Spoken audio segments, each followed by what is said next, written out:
አንቺ ደግሞ የካሌብን ዕቃ ሰርቀሽ ወስደሻል። እኔ ምንም ነገር አላውቅም። አስቢበት። ስጋሽን ቆራርጦ ለአሞራ ሲሰጠው መድብል መቶ ያድነኛል ብለሽ ከሆነ በጣም ተሳስተሻል። መጠቀሚው ብቻ ነው ያደረገሽ። ሰሚያለሽ? መድብል የሚያስበውና ዋጋ መስዋዕትነት የሚከፍለው ለወንድሙ ብቻ ነው። ስቃይን በደንብ አድርጌ ሳበዛው የዛኔ ትናገራለህ ማለት ዝና መጨረሻ አልሰጠን። የስንቱ ዘዋዘን አለብህ። ሞትህ በደኑን የሚያስረሳልህ ተበዳይ እስካለ ድረስ አልገልም። እንዳንተ አይነት ክፉ የሆኑ ሰዎች በቁማቸው እንደ ጨው እየሟሙ እንዲሞቱ ነው የምፈልገው። ላይክ አርጉኝ ፈልጌው ነው። የመድብልና የዝና ጉዳይ ፍጥጫው እንደቀጠለ ነው የሚገኘው። መድብል ለቀናቶች ዝናን ይዞ እያሰቃየው ቢሆንም ዝና ግን ወይ ፍንክንች ብሩክ ያለበትን ቦታ ሊናገር ፈቃደኛ አይደለም። እሱ ያለበትን ከምነግርህ ሞቴን እፈቅዳለሁ ግደለኝ እያሉ ይገኛል ማለት ነው። መድብል ደግሞ በፍጹም አልገልህም፣ እንዳንተ አይነት ወንጀለኞች ቶሎ መገደል ወይም መሞት ሳይሆን ያለባቸው እየሟሙ እድሜ ልካቸው መማቀቅ ነው ያለባቸው። እኔ ካንተ ምንም አልፈልግም፣ ወንድሜ ያለበትን ቦታ ብቻ ንገረኝ፣ እኔ የምፈልገው ወንድሜን ነው እያለ ይገኛል ማለት ነው። ዝናም ግን በበኩሉ እኔ ስላንተ ወንድም እማቀው ነገር የለም፣ በፍጹም ያለበትን ልነግርህ አልችልም እያሉ ነው የሚገኘው። እንግዲህ የሁለቱ ፍጥጫ እንደቀጠለ ነው ያለውና እሱም ሞቴን እመርጣለሁ፣ በፍጹም አልነግርህም፣ ላንተ ያ እስር ቤቱ ይሻልህ ነበር፣ አሁን ግን በዙሪያክ ተከበሃል፣ ብዙ ሰው በዙሪያ ካለ እያለው ይገኛል። በስተመጨረሻም እንግዲህ ዝና ያመለጠ ይመስላል ማለት ነው። በጣም ተደናግጠዋል። ወይ ቁልፉን በጥሶ ወይ ደግሞ ሰው መጥቶ አስወጥቶትም ሊሆን ይችላል። እንግዲህ እንደምንመለከተው ከሆነ ዝና ኃይለኛና እጅ ረጅም እንደሆነ ነው የምንረዳው ማለት ነውና ነገር ግን መድብል ጀግና ነው ብለነዋል። ምክንያቱም እሱን ማገት ከኋላው ብዙ አጃቢዎች ያሉትን ሰዎች ዝናን ማገት በጣም ከባድ ነውና ቢሆንም ግን እያሰቃየው ለቀናቶች አስሮ እየረገጠው ነው ያለውና እሱ ግን በፍጹም ብሩክ ያለበትን ቦታ ሊናገር ፈቃደኛ አልሆነ ማለት ነው። ብናገርም ሞት ነው፣ ባልናገርም ሞት ነው። ስለዚህ ተናገሬ ከመሞት ሳልናገር በትገለኝ ይሻላል እያለ ነው። ይሄን ሊልበት የቻለው እንግዲህ ቢናገርም ካሌብ ሞሲሳ የሚባለው ሰውዬ ዝናን ይገለዋል፣ ካልተናገረም ደግሞ መድብል ይገለዋል። ስለዚህ ቢናገርም ሞት ነው፣ ባይናገርም ሞት ነው። ስለዚህ ሞቴን እመርጣለሁ ነው ያለውና እሱም ግን መድብልም እኔ በቀላሉ አልገልህም ወንድሜን፣ ምክንያቱም ወንድሜ እናንተ ጋር ያለው የስን ያደረጋችሁት ወንድሜን በከነ ነፍሱ ቀበራችሁት ወይስ ዘልዝላችሁ ለአሞራ ሰጣችሁት? የት ነው ያደረጋችሁ? ቢልም እንግዲህ በፍጹም ሊናገር አልቻለም ማለት ነው። እንግዲህ አንገቱንም ሴት ጠርግቶ ይዞት ነበረ ሊገለው።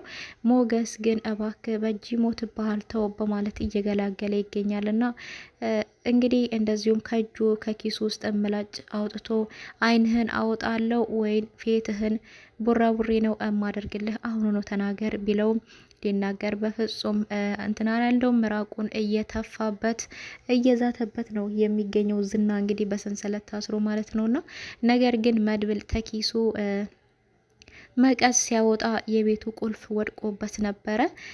እንደዚሁም ደግሞ ዳጣም ምላጭ ይዛ ደም ስርህን ነው እምበጣጥስልህ እያለች እየዛተችበት ትገኝ ነበረ።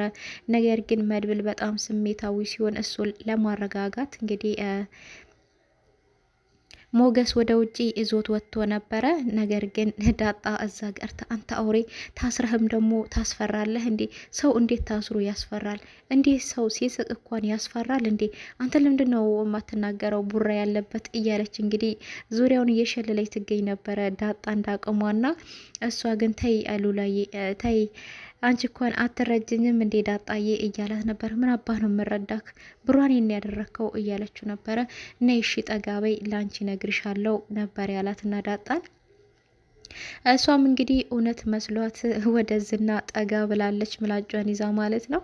እሷ ጠጋ ባለችበት መቅሰፍ እንግዲህ በጆሮዋ እንደሚነግራት ሰው ሆኖ ጆሮዋን እንግዲህ በጥርሱ ግጥም አርግቶ ነበር የያዛትና እንግዲህ ሪብላ ነው የጮኸችውና እንግዲህ ቅርብ ስለሆኑ መድብልና ሞገስ ደርሰው አስጥለዋታል ማለት ነው። እሱ እንግዲህ አንተ ሰውዬ ሞትህን እያፈጠንክ ነው እያለው ነበረና እንደዚሁም ቅድስት እንግዲህ የምሳሌን ጥያቄ መመለስ በየቀኑ እየከበዳት ነው የሚገኘው። በየቀኑ እኔ እሷን መዋሸት እኮ ሰለቸኝ፣ እምላት ነገር ሁሉ እየከበደኝ ነው እያለች እየተጨናነቀች ትገኛለች። እንዲሁም እንደተለመደው እንግዲህ ማታ ማታ ላይ ወደ ውጭ ላይ ይዛ ወጥታ ታዝናናታለች ምሳሌንና ነገር ግን እንግዲህ እሳቱ ደላላ የሚባል እንግዲህ ደላላ መጥቷልና ደላሎች በነገራችን ላይ ሁሉም ባይሆኑ አንዳንዶቹ እሳት ናቸውና እንግዲህ ያ ደላላው ትንሽ የብሩክን ፍንጭ የሚሰጥ ይመስላል። በተደጋጋሚ እየተገናኘ ነው ያለው ምሳሌና ከቅድስት ጋራ። እሱም እንግዲህ መንገድ ላይ እያወራ ሲሄድ ምሳሌዬ ብሎ ምሳሌ ሰላም ብሏት በስልክ እያወራ ነበረ። ስልክ ሲደወል አንተ አሁን ካሁኑ እንዴ ስልክ የሚደወልብህ እያሉት እንደዚህም የተደወለበት ስልክም ደግሞ 20 ዓመት ኮረዳ ቤትና መኪና ያላት ፈልግልኝ የሚል ነበር የመጣውና እሷ ከሆነች እኔ ፈልጋታለሁ፣ ለእንደዚህ አይነት እኔ ጋር ትደውል፣ ሌላ ሰው ጋር ደውል በማለት እንግዲህ ስልኩን ዘግቶባት ወደ እነሱ ጫወታ ይቀጥላልና ምን ትፈልጋላችሁ? ምን ላገናኛችሁ ከናንተ የቤት ሰራተኛ 6 ወሬ አመላላሽ ምናምን 10 አሉ ከፈለጋችሁ ነበር ያለውና እሷ እንግዲህ ምን ታፈላልጋለህ? የጠፋ ነገር በሙሉ ታፈላልጋለህ እንዴ ነበር ያለችውና ቅድስትም እሱም አዎ እኔ ያላትና የጠፋ ሰውስ ቢሆን ስትለው አዎ አፈላልጋለሁ ለመጀመሪያ ጊዜ የታየበትን አካባቢ ትነግሪኛለሽና ለመጨረሻ ጊዜ ከዛም በ2 ቀን ውስጥ በእጅሽ አስገባልሻለሁ ነበር ያላትና እሷም ወደ ቤት ናና ያለውን ነገር ነግርሃለሁ ብቻ ነው ያለችው። እንግዲህ ዝና እያመነ አይደለም። በዛ መጨረሻም ያመለጠ ይመስላልና ዝና እሱ ካመለጠ ይሄ ደላላው ግን የሆነ ፍንጭ እንግዲህ የገባበት ገብቶ ለብሩ ብሎ ይሄን ፍንጭ ያወጣል፣ ብሩክ ያለበትን ቦታ ያገኛል ብለን እንጠብቃለን ማለት ነው። እንግዲህ ያበበ ደንበሳ ልጅ ወይ ፍንክች እንግዲህ በቃ ገደሉኝ ሞት ይመጣለው እያለን ያለውና ነገር ግን መድብል ቁልፉን ትቶ ነበረ እዛ የወጣውና ዘግተውበት እሱም እለቀቀኝ ባክህን አታሰቃዩኝ እያለው ነበረ። ገና መቼ ተሰቃየ፣ ገና ተሰቃያለክ እያለው ነበርና ትተውት ወጥተው ነበረ። ነገር ግን እንዳጣት ትዝ ሲላት ምላጩን እዛ ነው የተውኩት እንዴ በምላጩ ድንገት ሰንሰለቱን ይበጥ ሳይሆን እንዴ ስትል እንግዲህ እነሱን ቀበል ብለው እዛ ነው እንዴ ተውሹ እንዴ ታዲያ እንዴት ነው በምላጭ ሰንሰለት የሚበጠሰው ነበር ያለውና መድብልም ወደ ኪሱ ሲገባ ቁልፉ አልነበረምና እንዴ ቁልፉ ለእናንተ ነው እንዴ ሰጣውስ ቢላቸውም እንግዲህ አይ ለኛ ምንም ቁልፍ አልሰጠንህም እንግዲህ እዛ ነው የወደቀው ቁልፉ ተኪሱ መቀስ ያወጣና ነገር ግን አቶ ዝና ያቺን ቁልፍ በእግሩ ጎተት አርግቶ እንደምንም በእጁ ይዟታል ማለት ነው። እና ሰንሰለቱን መክፈቻ እየፈታ ነበረ። ነገር ግን እነሱም ይሄ ሰውዬ አመለጠ ብቻ ብለው እንግዲህ በአስቸኳይ ወደሱ እየሮጡ እየሄዱ ይገኛሉ። እንግዲህ እነሱ አጠገቡ ሲደርሱም ቁልፉን እየተከፈተ ነበረና መድብል እንግዲህ እሱም በጥፊ በማጋጨት ብልጥ መሆነ ነው በአንተ ቤት አትሄድም፣ መቼም ከዚች ቤት አትወጣትም በማለት ነበረ ድጋሜ ቆልፎበት እዚሁ ትከርማታለህ በማለት የሄደውና ማህሌት እንግዲህ በጣም ድፍረቷ በዝቷል። እሷም ነፍስ ውጪ ነፍስ ግቢ ላይ አይነት በጣም ተጨንቃለች።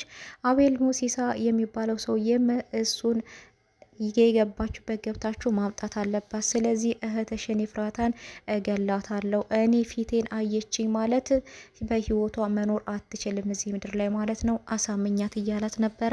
እሷም እንግዲህ ኤፍራታን በሷ በኩል ለማሳመን ሞክራለች። ኤፍራታ ግን በፍጹም ምንም የማውቀው ነገር የለም በማለት እንግዲህ ሽምጥጥ አርግታታለች ማለት ነው። ስለዚህ ሞትሽን ፈልገሻል ማለት ነው። አንቺ ዝና ስታየው ትፈሪያለሽ አይደለ? አቤል ሙሲሳ ደግሞ ከሱ እሱን ስታይ ለመቆም ራሱ ምድር ላይ መቆም ትፈሪያለሽ ነበር ያለቻትና እሷም እንግዲህ እኔ ምንም አረግ አልችልም ነበር ያለቻት። እባክሽ ተተባበሪኝ ነበር ያለቻትና እንደ እህትነቴ እየተተባበርኩሽ ነው፣ ነገር ግን አንቺ አሻፈረኝ እያልሽ ነው በማለት ነበር ያለቻት። እንግዲህ አቶ አቤል ሙሲሳን በመደወል አስፈራርቷቸዋል ሁለቱንም ማለት ነው። እንግዲህ ይሄንን ፍራቻ ወይዘሮ መሀሌ ሰተት ብላ ብሩክ ቤት ሄዳለች እና ብሩክ ቤት ስትሄድም እንግዲህ በር አንኳኩታ ቅድስትዬ ነበር በር የከፈተችላት። ወይ ወይዘሮ እትዬ ኬት መጣሽ ዘር ማለት እንግዲህ ስትላት ጭራሽ እየተሳለቅሽብኝ መሆኑ ነው ስትላት እንግዲህ ይሄ ቤት እኮ ተመችቶሻል መሰለኝ ነይ ግቢ ቡና ላፍላልሽ ነበር ያለቻትና መከራሽ ቡኒ በሌ ምን አባሽ ቡና ነው የምታፈይልኝ ያ መድብል የሚባል ሰውዬ የት ነው ያለው ስትላት አላቅም የት እንዳለ እንዳለ አልነገረኝም፣ ግን ቤት የለም በማለት ነበር ያለቻትና ስለዚህ እሷ ማስጠንቀቂያ ንገሪው ብላ ነው የተመለሰችው። መድብል አንድ ነገር ቢያደርገው ዝናን ወይም ደግሞ የጠጉሩ አንዷ ቅንጣት እንኳን ብትበጠስ ሞትህ እየቀረበ ነው በይና ንገሪው፣ አይለቁትም ብዙ የሱ ጓደኞቹ እየፈለጉት ናቸው በማለት እንግዲህ ግብረ አበሮቹ እየፈለጉት እንደሆኑ አስጠንቅቃ ለቅድስት ነግራት ተመለሳለች ማለት ነውና ለምንድን ነው በዚህ ልክ እሷን ያስጨነቃት ማህሌትን የሚለው እንግዲህ በጣም ጥያቄ ይሆናልና የብሩክ እንግዲህ ቤት በኩል ነው በማንኛውም መንገድ ነው ብሩክ ሊገኝ የሚችለው የሚለው በደላለው በኩል ነው እንግዲህ የሚገኘው ብለን እናስባለን። ይሄው እንግዲህ ቅድስት ያለውን ነገር ለደላላው ትነግረዋለች። ደላላው እንግዲህ ለብሩ ሲል ብሩክ ያለበትን ቦታ ያፈላልጋል። በዛ በኩል ብሩክ ይገኛል ብለን እናስባለን። ያበበ ደንበሳ ልጅ ግን አቶ ዝና ወይ ፍንክች እኔ ሞት ይመርጣለው እያለ ነው ማለት ነው። ኤፍራታም እንግዲህ መድብልንም ደውላ እባክህ ልቀቀው እያስፈራሩኝ ነው ብላ ነበር። እሱ ግን ስልኩን ጆሮዋ ላይ ነው የዘጋባት። ይሄን ይመስላል ማለት ነው የዛሬ ቪዲዮ። እንግዲህ ያው ዝናም ካመለጠ ምንም ፍንጭ የሚገኝ ነገር የለም። በደላላው በኩል ግን የሆነ ፍንጭ እንጠብቃለን የብሩክ ማለት ነው። የዛሬ ቪዲዮ ይሄን ይመስላል። በቀጣይ በአዲስ ቪዲዮ እስከምንገናኝ ድረስ ቸር ሰንብቱልኝ። ለቤቱ አዲስ የሆናችሁ ሰብስክራይብ እያደረጋችሁ ነባሮች ደግሞ ስለምታበረታቱኝ ከልብ አመሰግናለሁ። ላይክ አርጉኝ ፈልጌው